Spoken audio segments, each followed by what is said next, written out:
Okay, I am back. We were having some audio problems, so I thought maybe if I logged out and came back on, that would fix the issue. So I'm just waiting on my audience to return. You promised you would come back.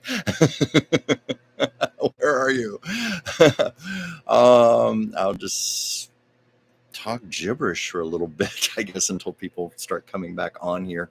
One of the things I'm getting ready for is a book interview I'm doing with Dr. Whimsy Anderson tomorrow. Hi, Joyce. Do I sound any better? Does it sound better, Joyce, or does it sound the same? You're the only person who's come back, so I just need to hear what you think. Yes. Okay, good. It sounds better. So I guess it was just a bad connection with either YouTube or Wi-Fi or something. Ward, yes, yay, I'm back, and yay, you're back too. You can hear me loud and clear. And I was here like, well, I guess I'm just going to talk mumble jumbo until some people start logging back on again. You promised you would come back. So thank you. Anyway, I was talking earlier in the show about just how busy my life is right now with the work I do for Whimsy, the 2 live streams I do with her, this live stream here, some art commissions that I have. Why, Andy, you can't hear me? Where else can you go on a Monday night? Oh, wait, what? Oh, Andy, you're saying you can't hear me? What's going on? Oh, your fingers are in your ears. Okay, you were joking. Okay, good. I'm glad things are okay. Okay. Well, anyway, I was just saying, and one of the things I have to do tonight, I have to work on some art commissions.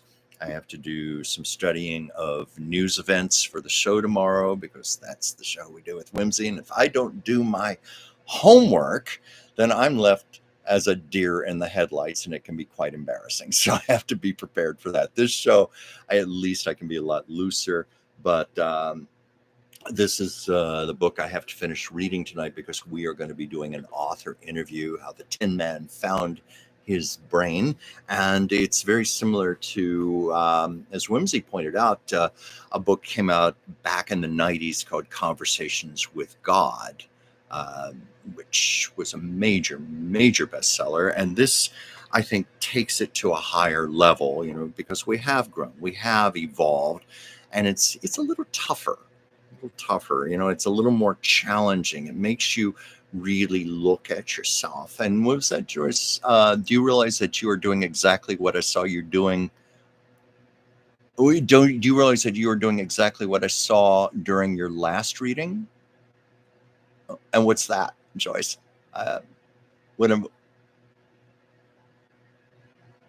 anyway, you could tell me. I'm not sure what you meant by that. But this is the book that Dr. Whimsy and we're going to be doing an author interview tomorrow on our show Taco Tuesdays. And I always look forward to it. Whimsy chooses the books, but she has excellent taste. It's like she's intuitively drawn to whatever is appropriate for the time. And I'm always delighted with what I read. And I find it such a treat to talk with the author. I mean, I don't know about you guys, but whenever I read a book, I get very involved with it. And I find myself really wanting to have a discussion with the author. And so this is like a dream come true for me. Let's see. What was this here? Oh, yeah, Joyce, using my creativity in new ways. Yes. Yes. Oh, yes. Yes. Oh, forgive me, Joyce. That's where I had a little bit of a brain fart. Of course, when you did the reading for me, you said this is what you saw me doing, using my creativity in new ways. And Joyce, by the way, if you don't know this, is a gifted astrologer and numerologist, and she's done some wonderful readings for me. And that is what you said you saw for me. And you said you also saw me getting more aggressive about my work and getting busier. And let me tell you, you were right on the money. That is exactly where my life is right now. And I've had some friends worry about me working too much, but I love what I'm doing. And that's the crucial difference. This is far more exciting to me, far more fulfilling to be busy in this way than just sitting around with nothing happening, and no, I'm exactly where I want to be right now. Ward, no, it's not a book about Jack Haley, though he just had a birthday. I think it was just yesterday or the day before. And interestingly enough, so did Billy Burke. Uh, Lucille Ball's birthday was August 6th. Billy Burke, who played Glinda, of course, was August 7th. And I think it was like a day or two later, was Jack Haley's. All those Leos. And Joyce, yes, also becoming more psychic. You were so right about that, because I have been doing a lot more professional readings for people. In fact, I did 8 last week. That's another reason why I've been tired. When you're doing any kind of channeling, any kind, even creative, such as drawing, painting, writing, channeling can take a lot of energy out of you. In fact, Anastasia undoubtedly will be talking about that on her show later, because she was commissioned to do a large painting for a restaurant. And I'm very, very proud of her for that. I believe that's what she's going to be talking about. And she can address this in her own ways about how fulfilling channeling can be, how exhilarating it can be, and it can also be exhausting. So you have to be really, really careful with yourself, to take care of yourself, get rest, drink lots of water, watch your nutrition, exercise, all of these things. Because you're definitely taking on other energy. Let's see, what are some other comments here? In fact, Joyce, next time we talk privately, I've got a lot I'll tell you about. Let's see, Andy, say you talk about Jack Benny. Do you have any Fred Allen stories? No, I love Jack Benny. I love Jack Benny. Excuse me, I'm just going to take a sip here. And of course, you may know that starting in the 1930s, Jack Benny, this of course during the radio era, Jack Benny and Fred Allen had this comical feud going with each other, that they kept perpetuating, where Fred Allen would say just disparaging things about Jack on his show, and Jack would do it on his show, and then sometimes they would guest on each other's shows. I think the modern day equivalence of it is Jimmy Kimmel and Matt Damon. And I'm certain it's all for play and they're friends in real life, but boy, they really milk it. When on Kimmel's show, or when Matt Damon was on Who Wants to Be a Millionaire and Kimmel was hosting that, they were playing up the feud with each other. That's kind of what it was like with Jack Benny and Fred Allen. Fred Allen, he and his wife was his co-star on his radio show.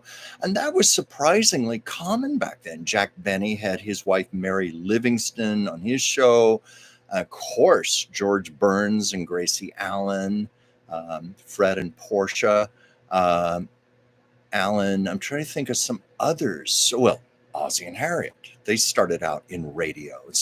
And of course, this paved the way for Lucy and Desi with television, but it was a lot more commonly done for husbands and wives to team up together. And I wish I knew more. If I had known, I would have prepared a little stuff on Fred Allen. I'm afraid I don't know a lot about him, other than he was very big on television. He didn't really transfer well to television. I know that. I think he just did not have for one thing, he didn't have the face for television. The old saying, I have a face for radio and not television. He wasn't particularly photogenic. His personality that came across so well on radio did not on television. And he faded a bit into obscurity. So I don't know if any of you others have anything about Fred Allen. Let's see here. More, so okay, just looking at some comment. Do you guys do any readings for any celebrities? No, I haven't done that. And also, any readings I do are strictly confidential, so I'd have to be very careful. It's like that's one of the things I know from having lived in Los Angeles and dealt with a lot of celebrities, and particularly professionally in my work, I've always had to be mindful of that. I do have one celebrity friend. I used to be good. Well, I used to have Evelyn Keyes, and she didn't mind me talking about her. Evelyn Keyes, of course, was a big movie star in the 1940s. She's my old Hollywood movie star friend. You know, she played Sue Ellen in Gone with the Wind. Oh my goodness, the stories she had. But I do have another celebrity friend right now, but she swore me to confidentiality, and I more than respect that. So I don't talk about her. But, you know, the interesting thing, you know, I was saying earlier about how I love the author interviews that I do with Whimsy, because I do get so involved in books, and I often do want to talk with the author. When Evelyn and I were friends, she loaned me her infamous autobiography, Scarlett O'Hara's younger sister. And it was published in the mid 70s. And it was one of the first of the quote unquote tell all autobiographies where she just talked about everything, her sex life, who she had slept with, all of that. But you have to understand, Evelyn was just a very open person. She believed in being honest. She saw nothing wrong in discussing that sort of thing. To her, it was a very healthy thing. She had gone through extensive psychoanalysis, really getting into the depths of her life. So she knew that when she wrote her book, she wanted total honesty. That's how she put it to me. But anyway, she loaned me her marvelous autobiography. And where that was a treat was after I'd read a few chapters at night, I could get on the phone and talk with her and say, now tell me more, tell me about this. And so she would tell me all the stuff she didn't get to put in the book, or she would further elaborate on the stories. You know, let's see, what are some other comments here? Let's see here. Portia Allen. Fred Allen's wife was Portia. Andy. Wait, what was here? Renee. Hi, Andy. That took a minute to get back to Chuck. I don't know what you're talking about there. Maybe you're asking about Jack Benny and Fred Allen. I'm sorry. It's very hard for me to make eye contact with the camera and also look over at these comments. As I've said many times, I wish YouTube had this design more like a teleprompter, where I could look into the camera lens but also see your comments scrolling at the bottom. You know, maybe there's a way of doing that. I don't know, but it would help me a lot. But I'm trying to do this balancing act here. Let's see. Fred Allen was before Jack Parr. Yeah. Yeah, well, actually, before Jack Parr was... Oh, wait, no, wait. You're thinking of Steve Allen, Joyce. Steve Allen was before Jack Parr. He was the original host of The Tonight Show. But Fred Allen used to guest on a lot of game shows, you know, like What's My Line? That type of thing, you know, the celebrity panelists. And that's when... back in the 50s, game shows like that were a lot classier. The women would come out in evening gowns and the men would have tuxedos on, and they were usually broadcast from New York. So it was almost like you were at like a Manhattan cocktail party, and it was like party games or something like that. Greetings, Sir Jim. You missed our Poseidon adventure. Well, I'll talk about the Poseidon adventure if any of you want. Andy, Joyce, what number in the line of hosting The Tonight Show when it was Carson? Well, let's see, it was Steve Allen, and then it went to Jack Parr, and then it went to Johnny Carson. You know, Johnny Carson took over in 62. And of course, Carson had the show for almost exactly 30 years. I think he was like 3-4 months shy of it being 30 years. And there was never anyone like Carson. If you ever watch the reruns, which I think Antenna TV has them. You can see them on Amazon Prime, YouTube. Carson was masterful at what he did. He was just one of those people literally born to do what he did. And I don't think anyone has ever come close to topping what he did, or even matching what he did for that matter. Drops of Jupiter, thank you for joining. Oh, I love your rainbow and your dove there. Thank you. And hi, Jim. And please pardon me, anyone, if I'm missing your names. I promise the last thing I want to do is ever offend anybody. I appreciate all of you. Andy, John Daly?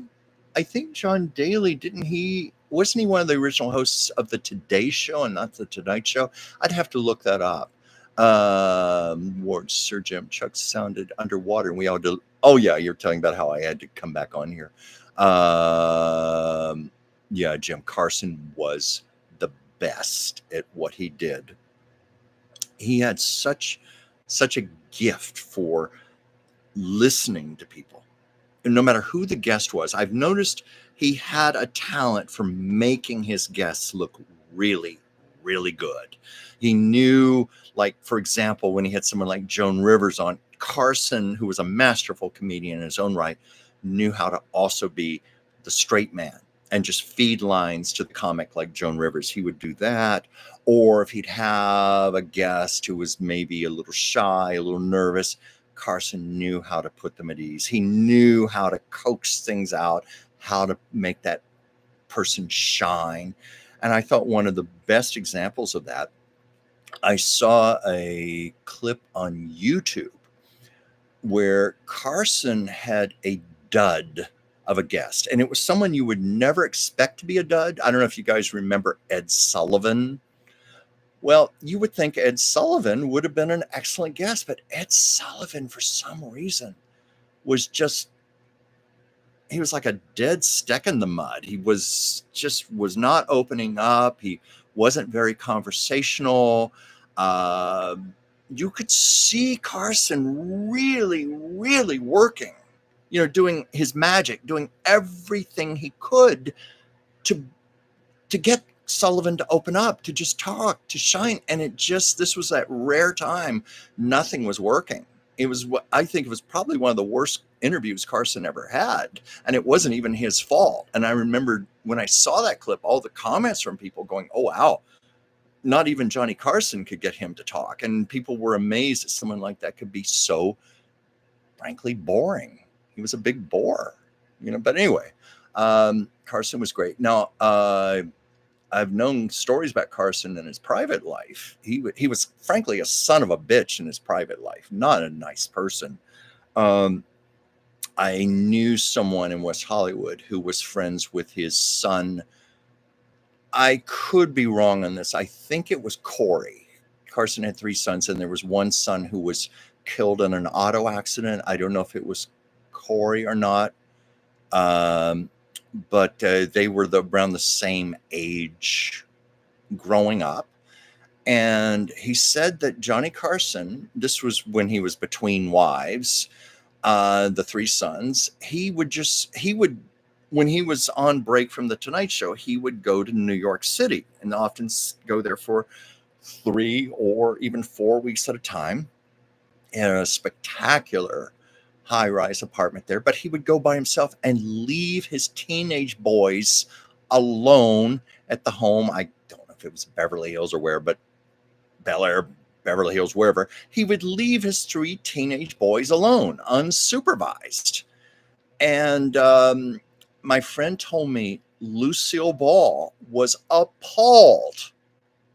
She was absolutely appalled by that. And she went and got the 3 boys and brought them to her home and said, you're staying with me. You're not going to be left alone like that. And so anyway, that's the kind of person Carson was. I better get back to my comments here. And I got to scroll back a little. John Daly was on What's My Line? Okay, that's what it was. I knew it was game shows, but I thought he might have done the Today Show at one time. John Day was. Oh yes, that first episode of Green Acres. Wasn't that the pilot episode that set the story up of Oliver and Lisa Douglas and their background? Oliver, the lawyer, and the penthouse apartment. I just not a penthouse view, And I met Ava Gabor once back in 1989, and she was a sweetheart. Just one of the loveliest people, by the way. I have to throw that out. But yeah, I think he did set that up. let's see, what are some other comments here? Renee was saying you laughed more when Johnny lost it laughing. I think that's true for a lot of entertainers when they lose it like that. Look at Tim Conway and Harvey Korman when they would break up laughing on the Carol Burnett show, and the producers just knew to keep it in. They didn't cut it out of the show. They knew that was gold when those two guys started laughing, and it was usually Harvey Korman who was breaking up laughing at Tim Conway. In fact, Harvey Korman, the famous dentist sketch.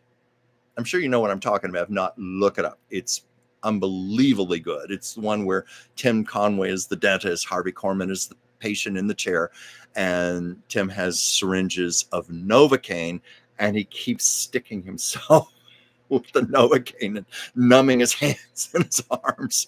And Harvey Korman later said in an interview he literally peed his pants during the taping. You can't see it, but he did. He said he did. He peed his pants. He was laughing so hard. And Mr. Daly pretended that the first episode was a documentary. Yes, about Oliver Douglas. Yeah.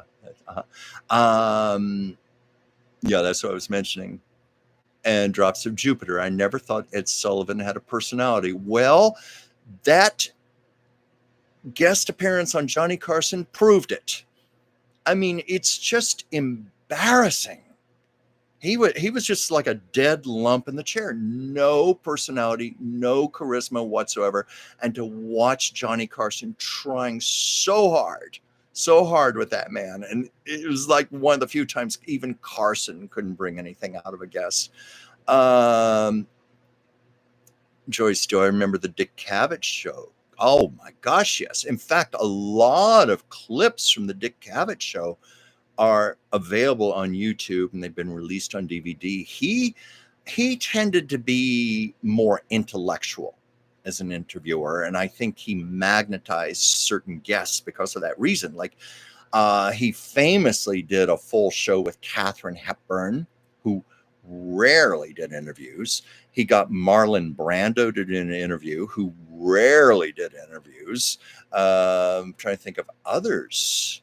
Oh, I remember he did a special once for CBS. He got the great Mae West to do a very rare interview. And they're just wonderful because he was such a good viewer, and he asked such intelligent questions.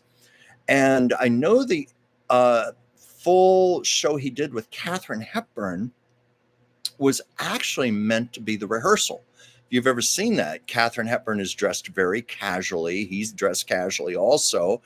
And I've seen the raw footage of that where Hepburn is saying, okay, we need to move this table over here so I have something to put my feet on, my drink and stuff.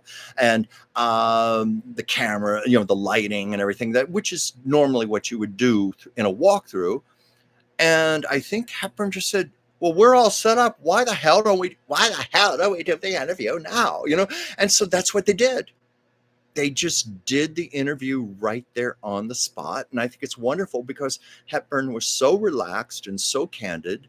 I do remember when Brando was on. Brando was being a bit difficult, and Cavett was having to really work with him. Now, this wasn't a case of like with Ed Sullivan. Brando had enormous charisma, but he was just, I don't know what he was doing. If he was just purposely being difficult, just to antagonize Dick Cavett a little to get reactions out of him for the fun of it. I don't know what it was, but it's a strange interview. And it was done not too long, I think, after The Godfather and Last Tango in Paris, and also, of course, after he had refused to accept his second Academy Award. But yes, Joyce, I love watching Dick Cavett, and he's still around. Yeah, Jim. Yeah, Ed Sullivan was definitely better as a host than a guest. I think he was in his element and he was acclimated to it, and he had something that just worked. Because if you ever watched his shows, it was not really about him. He would have some of the most incredible and diverse guest stars. It was an amazing variety show. And basically all he was doing is walking out and introducing them, and maybe doing a little opening bit, but um, it was weird, but it worked. It worked. But take him out of that element, he was lost. Just no personality. Um, let's see. Ward, Ed Sullivan had Alzheimer's disease the last part of his life, including the tail end of his show. Now that would make sense, because I think that interview Carson did was maybe a year or two after the variety show had ended. That might explain why he was he wasn't really out of it, but he just, how an entertainer, usually when they're in front of the cameras, they turn the light switches on. He had forgotten to turn on the light switches. It was just something kind of deadpan about him, more so than usual. It was very flat.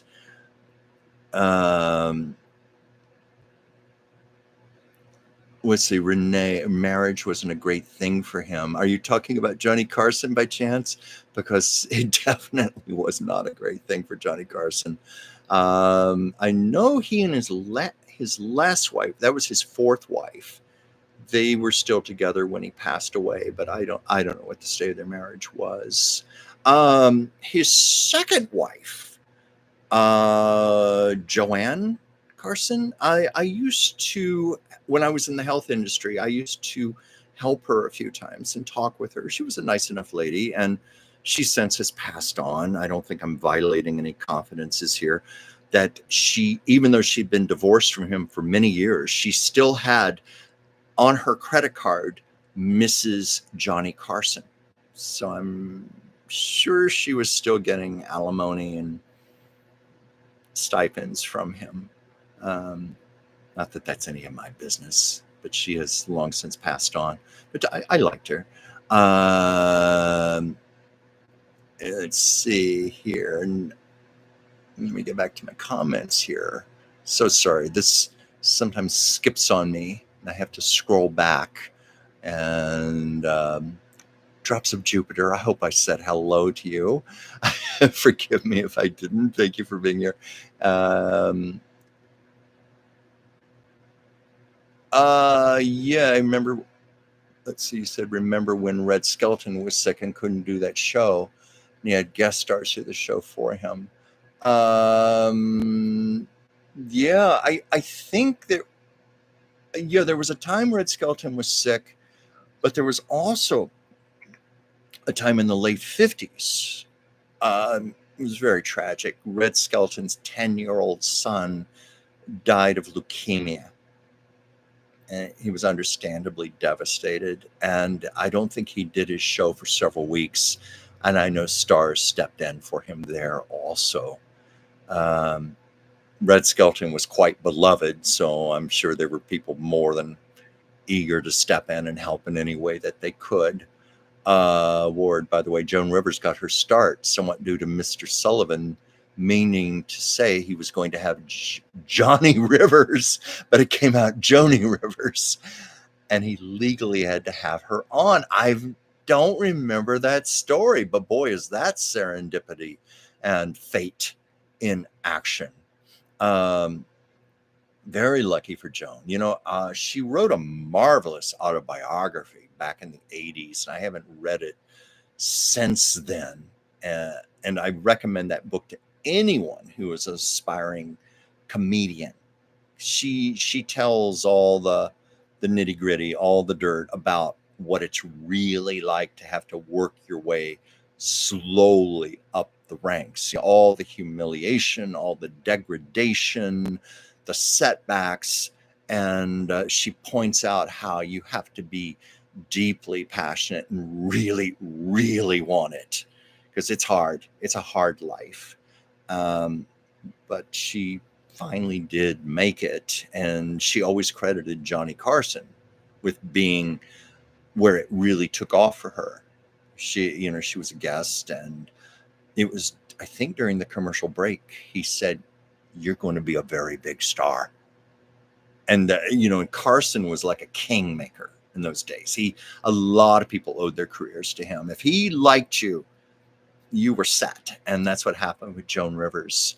Oh,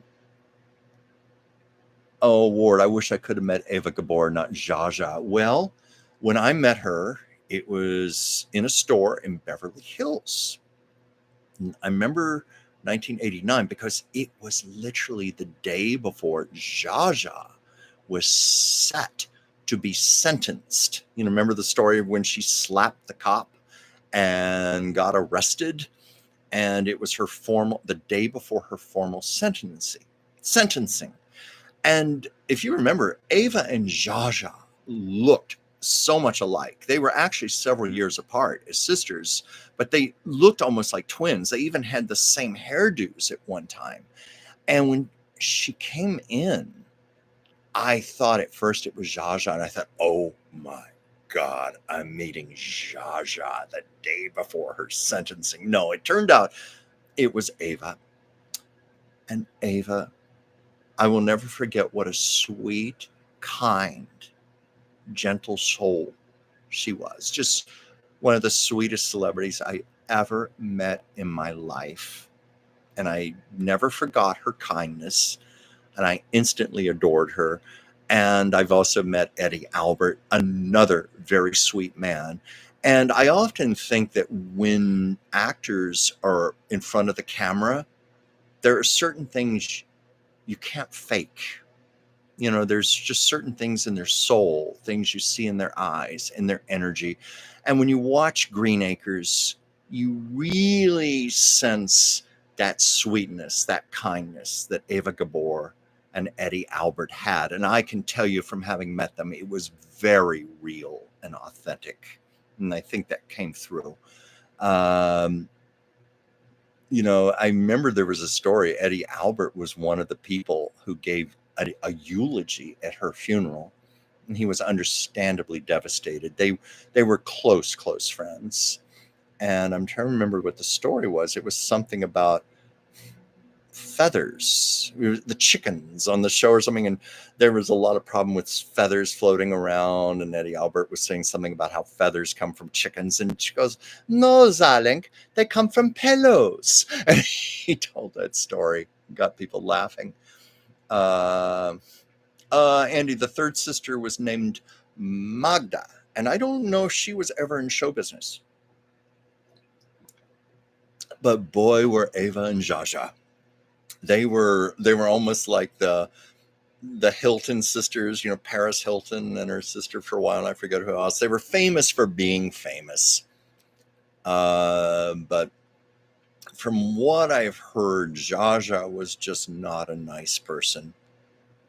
The antithesis of her very sweet sister. But Zsa Zsa met some horrible tragedy in the latter part of her life. As you may know, she had just had her hair done on someplace on the Sunset Strip, and her hairdresser was giving her a ride home, and another car collided into their car, and she was badly injured. She was in intensive care at the hospital for many weeks. I think she was in a coma for a while. She broke many bones in her body. She never really recovered. Eventually, she had to have one of her legs amputated. Last part of her life was not good. She and her husband, the quote-unquote prince, which I understand was just a purchased title he had bought from someone in Europe, but they fell on hard times financially, and I think their mansion, they had to rent it out, but they made an agreement where they could keep 2 rooms for themselves in the mansion, but they rented out the rest of the house. They had to, and that might have been because Zsa Zsa couldn't work anymore. They lived a very lavish lifestyle, and that kind of life has to be constantly maintained, and she couldn't do television appearances and so forth anymore, and that's probably why they got into trouble. But she died just a few weeks shy of her 100th birthday. Ava was only 75 when she died. She contracted pneumonia, and she left this world way too soon. Let's see, what are some other comments here? Oh, I see some. Ward, you answered the question for me about Magda. Yes, Jaja could be too much, but I think that was actually part of her gimmick, her act. She was always more of a personality than she ever was an actual actress or entertainer. One of the campiest movies ever. What was it? I think it was called, was it Cat Women from Mars? It was something like that. I'm sure one of you will correct me with the actual title, but it was something like Cat Women from Mars or Venus or something. It was a really bad 1950s science fiction movie. Just, oh, look who's here. Look who decided to join us and make a cameo appearance. Hey, Sasha. So anyway, it was something along the lines of Cat Women from Mars or something, just some awful, awful title. And a friend of mine got the DVD of it, and we watched it just for the fun of it. And it's like one of those movies, you're like, is this real? It was so awful. And I remember there was this one scene, it was a man and woman. There was a rocket ship being launched, and this man and woman are kissing and embracing as the rocket is taking off. And there's no wind or anything. You don't see their hair move or anything. It just looks so cheap and cheesy. Let's see what, by the way, Nanette Fabre said that Mr. Sullivan garbled her surname of Fabre as Faber Oz, which got her to alter it to Fabre. Well, then maybe Mr. Sullivan was, maybe he was a channel. Maybe what stars needed, he just inadvertently gave it to them because maybe she did better with the shortened name. It was easier for people to pronounce, and certainly was what she was known about. And Renee, now what about Betty Davis? In what respect? What was your question about Betty Davis? You mean because she used to be on Johnny Carson a lot, or what? Anyway, if you could clarify that for me, what you meant by Betty Davis. Jim Netting. Oh, when Tim Conway told the story about elephants. Oh yes, that's one of the most famous. It's not really an outtake because I think they actually used it on the show, but the way the Carol Burnett show was done, they would bring in a studio audience for their dress rehearsal, and Tim Conway would always follow the script to the letter, and then he would check with the director and say, did you get everything you needed? And then when they would do the actual show 2 or 3 hours later, that's when Tim Conway would ad lib, and the cast never knew what was coming. And if you watch that, when he's talking about the elephants, you can just see everybody losing it. And he just went on and on and on, especially the part about the elephants where they're the Siamese elephants, and their trunks were joined together, and all they could do was because their trunks were joined. And that's the one. Now, I am certain this part was edited out for the show, but it's a famous blooper. You can find it almost anywhere where it's Vicki Lawrence perfectly in character as Mama, just sitting there. Listen to all this. And at one point, after he's gone well in the story, she says something effect, well, I'm just waiting for this little asshole to shut up.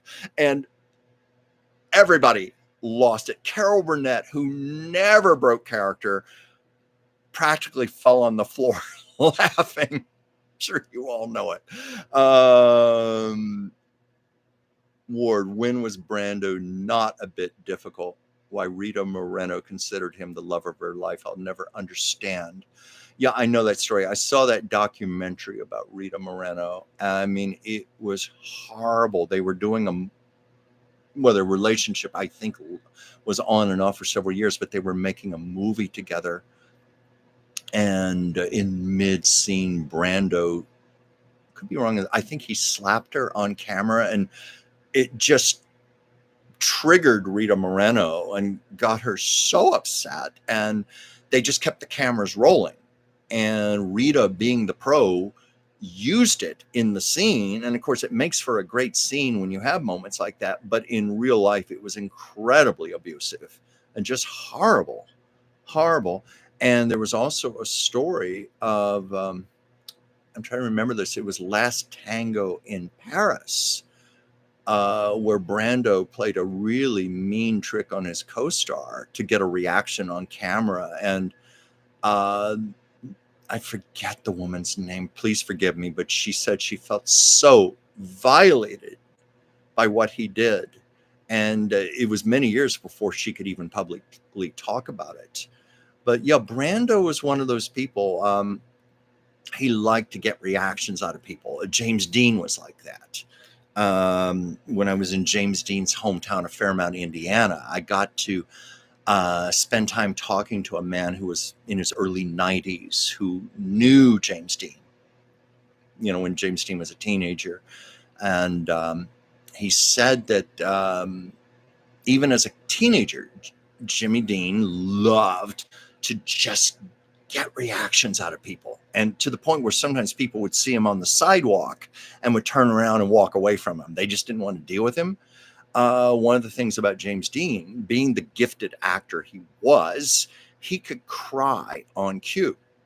And he just liked to mess with people's minds. So sometimes he would just start crying and tears would start running down his face. And he would do that intentionally just to get people upset and get reactions. And I understand Brando could be like that, but Brando would do it more for getting reactions on camera. And, that is a trick that sometimes can be utilized. Like a story Meryl Streep used to tell about filming Kramer versus Kramer with Dustin Hoffman. It's a scene where they're meeting in the restaurant and she's wanting to get this is their characters. She wanted to get custody of their son back.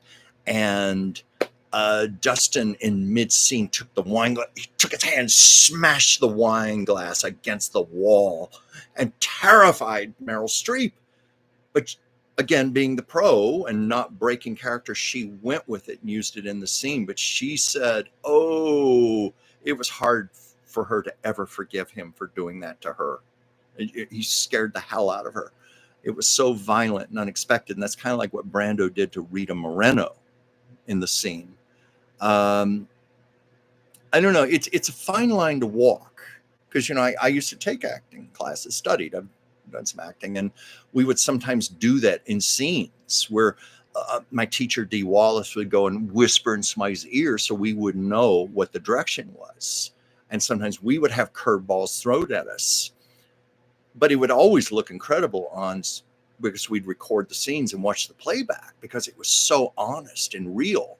I'm thinking also of The Turning Point, Anne Bancroft and Shirley MacLaine. If you've seen the movie, the famous scene, the Dorothy Chandler pavilion, and they're out having a fight with each other. You bitch. They're really going at it.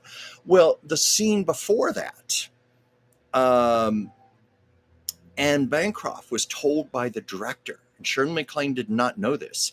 The director said, I want you to throw your drink in her face.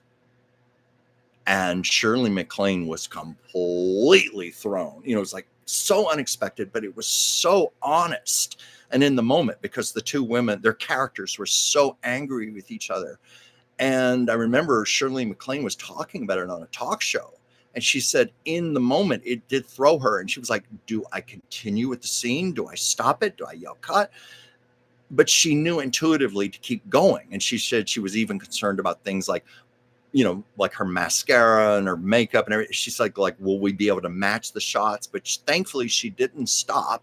And it's in the final print of the film. And then it segues to where they're up at the Dorothy Chandler and they're slugging it out with each other. And then it's a fabulous scene because I'm sure we've all been in those situations where we've been so angry with someone and then we just burst out laughing. at the absurdity of ourselves. And that's what happens with the two characters in the movie. Let's see. How old is Dick Cavett? 88. Thank you for answering that. I figured he had to be up there. Ward, Miss. Oh, shoot. These comments skip on me. I've got to find my place again. Okay, here it is. Ward, Miss Joyce, do you ever see Mr. Cavett's interview with Gloria Swanson and Janis Joplin? Those two ladies really clicked, despite being different generations. I have never seen that, and I'd love to see, I would love to see that. Oh my gosh, I'm going to look for it. Speaking of Brando, wasn't there a kiss shared between Brando and Larry King? You know, it's not impossible. That might have happened. I can vaguely remember seeing a very good interview with Brando and Larry King. And I remember that I liked Brando in that interview. I think that was around the time his autobiography came out. And he did very few interviews for that. But I think he was, usually when a celebrity publishes an autobiography, it is in their contract. They have to do a certain amount of PR and talk shows and that type of thing. I think that was the case with Barbra Streisand when her autobiography came out, because she is notorious for not liking to do interviews, but she had to do a certain number to promote the book. Oh, Joyce, you saw Janis Joplin in person. She came to Tacoma. Oh, wow. You were lucky. Really lucky. We had a Tacoma version. I have to ask you about that, of the latest rage open seating music festivals. Trying to remember the name of the other bands. Well, I don't know if you need to remember the other bands. You saw Janis Joplin. Wow, lucky you. She was quite an artist. Oh, Jim was asking if Janis sang Me and Bobby McGee. Oh, she's another one who left way too soon. Yeah, Joyce Ward was mentioning Ava was a natural blonde as a child. Jim, that's nice to know about Ava. You know, I always love to tell that story about Ava. She was I always tell people my experience with her, she was a very good person, a very good soul, very polite, very sweet, and she was down to earth. You know, you wouldn't expect that from a Gabor. Now, Zsa Zsa might have been another story, but let me tell you, Ava was like the salt of the earth. Yes, Jim was saying, yes, Eddie and Ava had great chemistry. Were two very good, sweet people, and I think that's why that was the case. What was that, Ward? Could it be that Ava wore feathered capes and Mr. Albert tried to get her to stop that because of birds being targeted? I don't know. That's certainly possible. I know that Eddie Albert was quite the environmentalist, and I wouldn't be surprised he was also very much about animal rights. But he was quite an environmentalist. I know he was very big about composting, promoting natural foods, healthy ways of living. What was this word? Even though Zsa Zsa wasn't nice as Ava, she had a horrible twilight, including outliving her only child. That's true. I heard, I don't know if this is accurate or not, but she was so out of it toward the end, she didn't even know that her only daughter had died before her.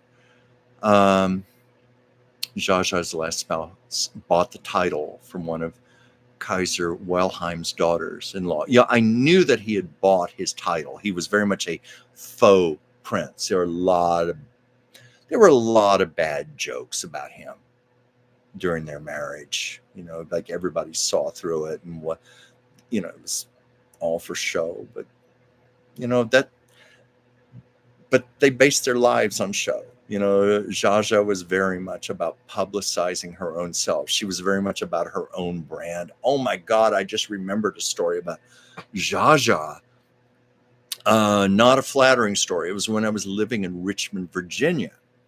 And, I was saying earlier about how they fell on hard times because Zsa Zsa obviously could not work anymore, and they lived a very big lifestyle.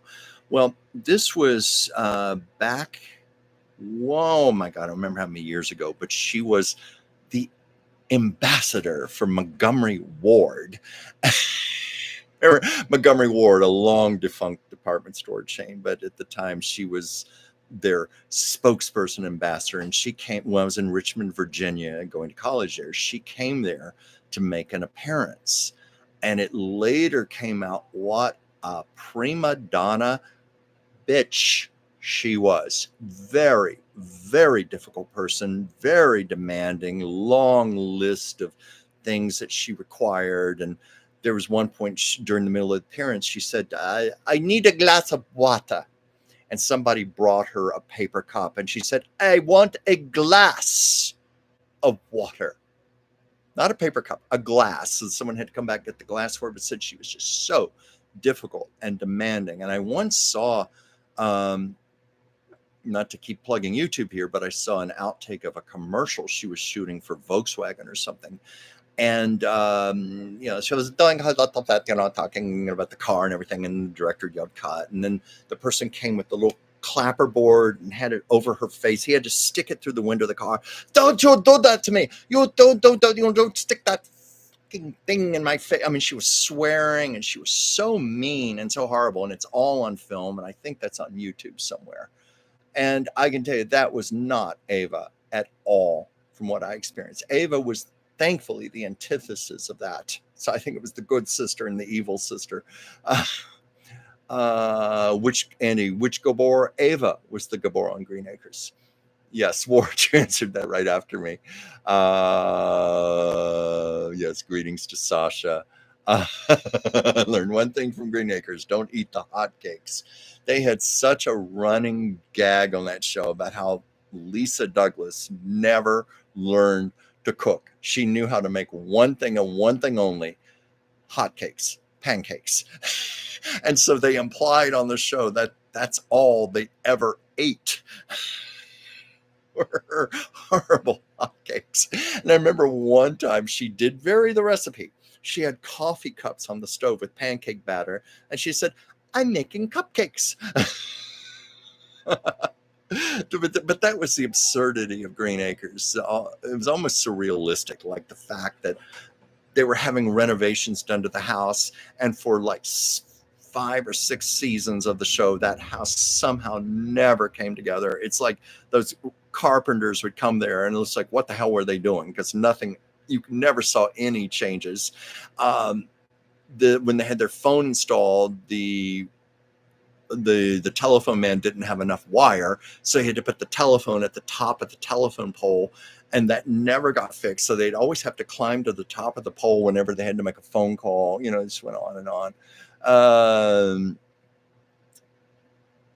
What was this, Andy? What about the movie spoofs they did on the show, like Jaws, Gone with the Wind? Are you talking about the Carol Burnett show?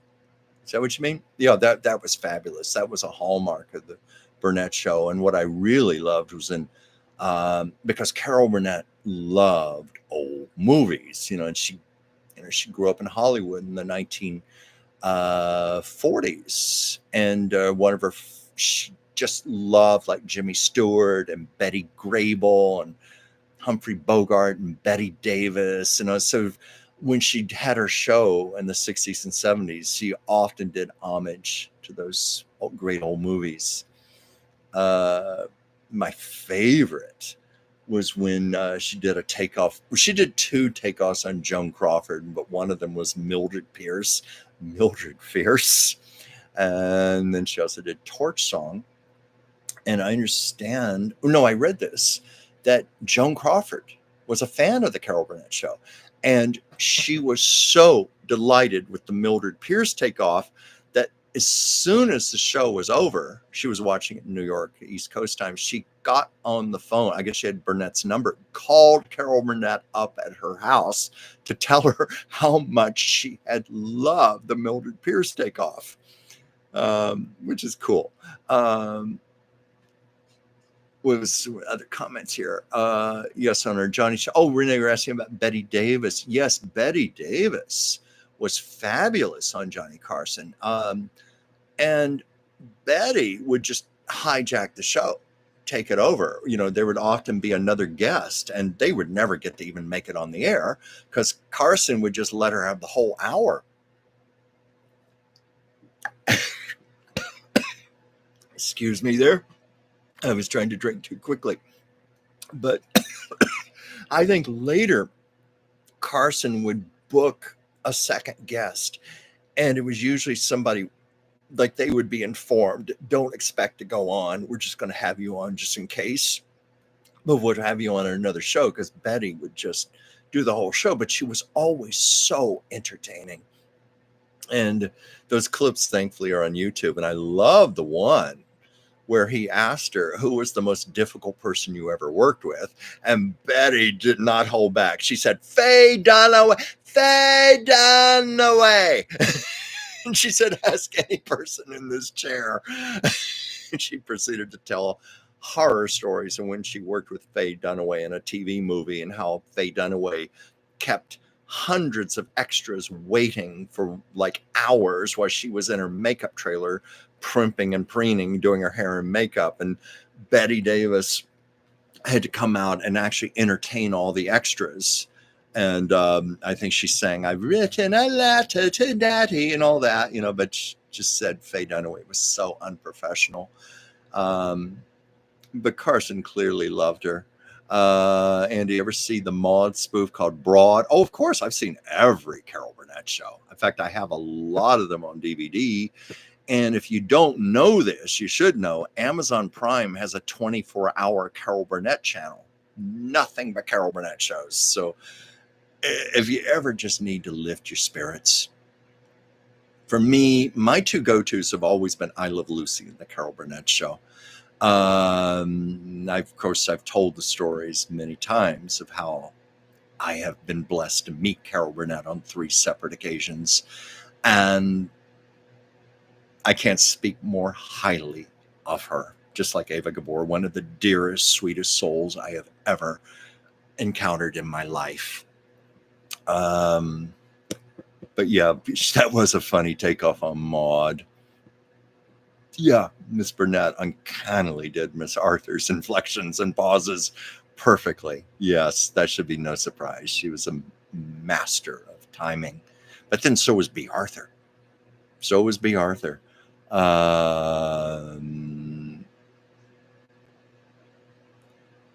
Oh yeah, I love when she would say Walter instead of Walter. Yes. And oh shoot, my comments just skipped again. Now I got to find my place again. I wish there was a way to mark on here so I could find my place again. Okay, here we go. I found my place. Joyce, Janice played at the Eagles Ballroom in Tacoma in spring of 1968 with Big Brother and the Holding Company. God, you were lucky. I'm envious of you.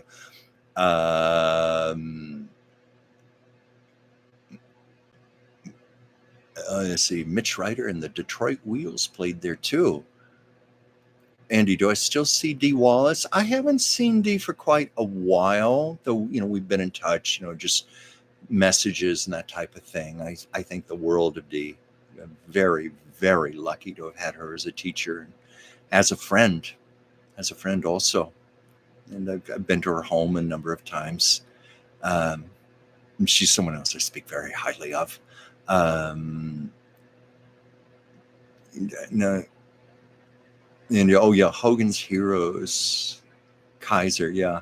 I was never a fan of that show. I remember it was on and everything. I was never a big Hogan's Heroes fan. Joyce, you saw the Turtles too? Whoa. You've got some stories of your own to be telling, when you get back, if you resurrect your YouTube show. I know you want it to be about astrology, but it might be fun for you to tell some stories like this from time to time. Let's see here. Where's some other comments here?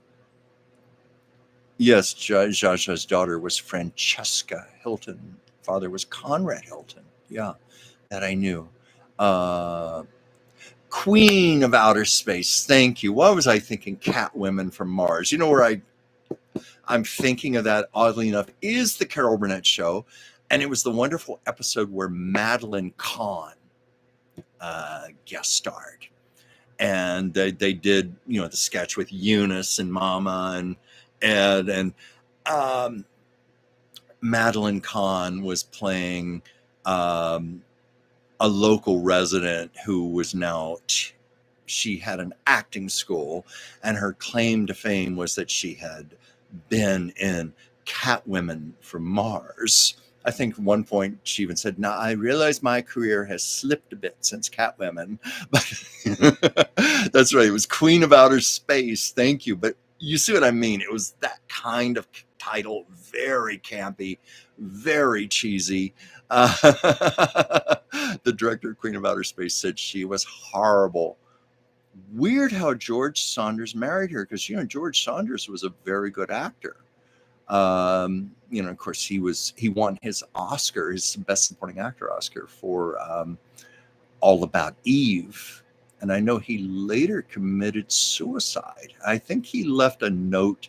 I'm paraphrasing this, but I think he said something to the effect of, "I'm just bored. I'm bored with life," or something like that. I believe Paris is related through the Hilton family. Yeah. Yeah, and Jim, you're mentioning Ralph and Alf Monroe, the Carpenters. Sabrina, hi. Thank you for joining. Sorry I'm so behind on comments here. I don't know how long ago you were joined and said hello, but thank you. Renee, something like Mom, Pa, Kettle, Never Finished House. Yes, wonderful. Marjorie Main. Yeah, and you're in Oliver having to climb up the telephone pole. And darn it, these comments keep slipping away from me. They jump up, and then I have to find my place again. This is very annoying, especially when I'm on here live. Let's see, where were we? Yeah, okay, I found it again. Oh yeah, speaking of Carson, when Don Rickles would show up as a guest. Oh yeah, there's a famous one. I think they were doing a takeoff on a geisha house or something. There was like a big tub of water or something, and Carson picked up Don Rickles. He was wearing a suit and everything. This was clearly not planned. Picked Don Rickles up and dropped him right into the tub of water. It's very funny. And there was also a time Don Rickles was guest hosting the Tonight Show, and he broke Johnny Carson's favorite coffee mug on the desk. And it was the coffee mug. It was a cigarette case. And Carson was pissed, very angry. He said, "Where's Rickles? Where's Rickles?" Well, at the time, Don Rickles was doing a sitcom called CPO Sharkey, and they shot that at NBC down the hall from the Tonight Show, and they were in the middle of a taping in front of a studio audience. Carson didn't care. He was handed a microphone with a very long cord, and Carson had the broken cigarette case in his hand, and he walked off the set of his show. The cameraman followed him down the hallway, and he walked to the door right in the middle of the scene they were taping for the show in front of the audience. And Carson was like, "Okay, Rickles, what gives here? What's about this?" And of course, everybody broke up laughing. It was funny. I remember that. I'll never forget that. I'm looking at the time here because I've got to leave in a few minutes because I've got a cat sit and get back for Anastasia. But anyway, let me speed through the questions here. Kate, did anyone watch Carol Burnett's latest TV show, Palm Royale, with Kristen Wiig? Oh God, yeah. Yeah, she's wonderful. 91, 92 years old. And she still has it. Still has it. Yeah, it's a good show. In fact, Carol was Emmy nominated for that. Best Supporting Actress. At the same year, Meryl Streep was Emmy nominated for Best Supporting Actress on a sitcom because she was doing the show with Martin Short and Steve Martin, Only Murders in the Building. And there was a very sweet little interview before the Emmys. Different nominees were being talked to. And Carol Burnett said the one person she still wants to work with is Meryl Streep. And the interview was shown on an iPad to Meryl Streep when it came time to interview her. Carol Burnett saying that. And Meryl Streep was very touched. And she looked in the camera and said, "Carol, I'm available." So I hope when they were at the Emmys last year, those two women got together and talked about doing something. Like, Carol and Merrill at Carnegie Hall or something. I hope they work together. That would be just fabulous. Carol Burnett's daughter's on Free Speech TV on Tuesday morning with Stephanie Miller, her daughter Jody. Yeah, I know. Oh, I'll check into that. Carol, of course, had 3 daughters. One, of course, died tragically, brain tumor. It was very, very sad. I think, it was her daughter, Carrie, who passed away. Joyce, so when you saw Jimi Hendrix, gee, the birds, the cream, oh my God. Yeah, you gotta do a show too, Joyce, where you just tell these stories. So a lot of people would like to hear this.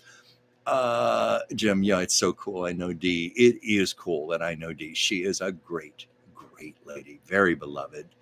And I still think back when I was a kid and I watched E.T. in the movie theater, having no idea that one day that woman was going to be part of my life. I was seeing my future before me.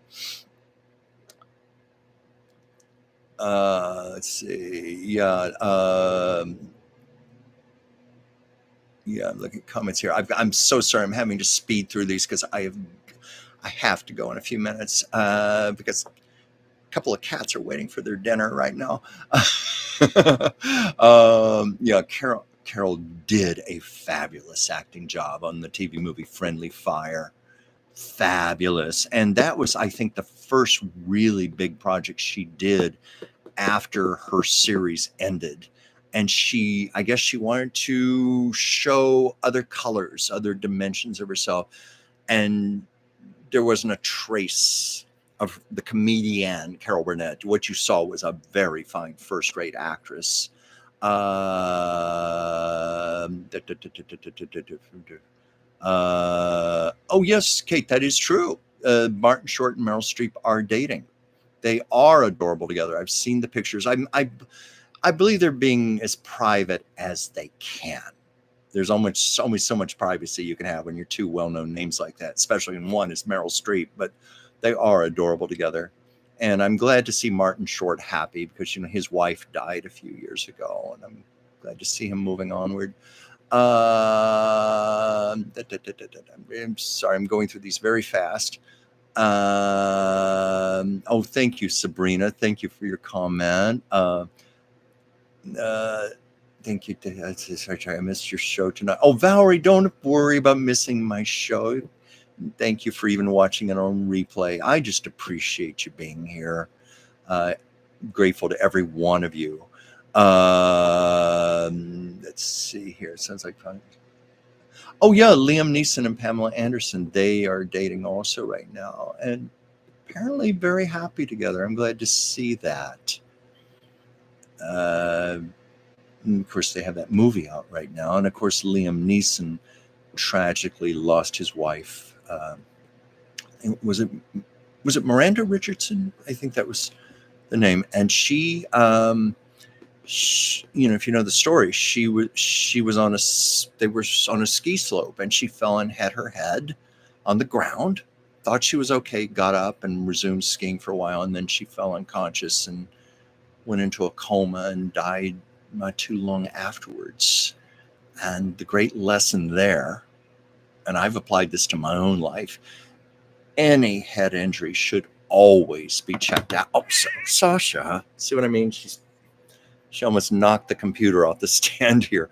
I once had a fall. I hit my head on parking lot pavement. I didn't think much of it, but I went and got a CAT scan because I remembered that story about her and what happened. And you just never, ever take chances with head injuries. And through her tragedy, I believe a lot of lives have been saved. Oh, it was Natasha Richardson. Thank you for correcting me. Forgive me. Yes, I knew she was Vanessa Redgrave's daughter, but I couldn't remember if it was Miranda. I said Miranda. It was Natasha Richardson.